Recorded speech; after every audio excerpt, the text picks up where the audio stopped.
एक राजा के पास सुंदर घोड़ी थी। कई बार युद्ध में इस घोड़ी ने राजा के प्राण बचाए और घोड़ी राजा के लिए पूरी वफादार थी। कुछ दिनों के बाद इस घोड़ी ने एक बच्चे को जन्म दिया। बच्चा काना पैदा हुआ, पर शरीर हुष्ट पुष्ट व सुडौल था। बच्चा बड़ा हुआ।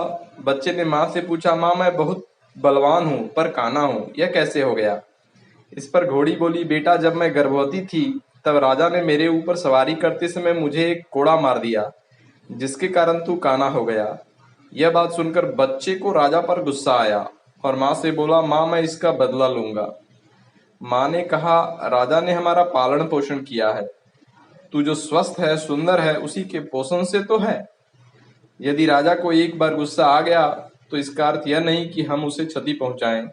मगर उस बच्चे के समझ में कुछ नहीं आया। उसने मन ही मन राजा से बदला लेने की ठान ली। वह लगातार राजा से बदला लेने के बारे में सोचता रहता था और एक दिन यह मौका घोड़े को मिल गया। राजा उसे युद्ध पर ले गया। युद्ध लड़ते लड़ते राजा एक जगह घायल हो गया। घोड़े के पास राजा को युद्ध के मैदान में छोड़कर भाग निकलने का पूरा मौका था। यदि वह ऐसा करता तो राजा या तो पकड़ा जाता या दुश्मनों के हाथों मारा जाता। मगर उस वक्त घोड़े के मन में ऐसा कोई ख्याल नहीं आया और वह राजा को तुरंत उठाकर वापस महल ले आया।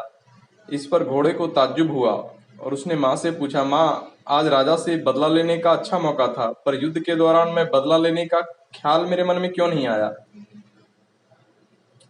मन ने गवाही नहीं दी राजा से बदला लेने की।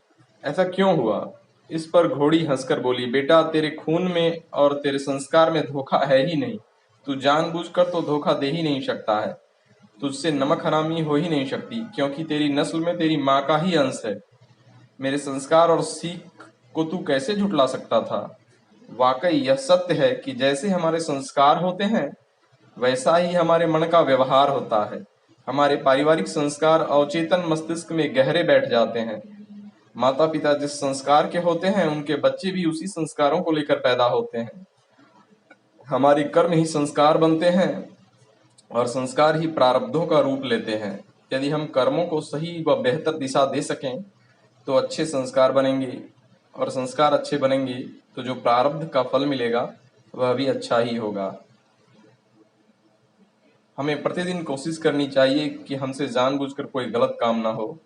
हम किसी के साथ कोई छल कपट या धोखा न करें। बस इसी से ही स्थिति अपने आप ठीक होती जाएगी और हर परिस्थिति में प्रभु की शरण न छोड़ें तो कल्याण होता ही जाएगा। ओम।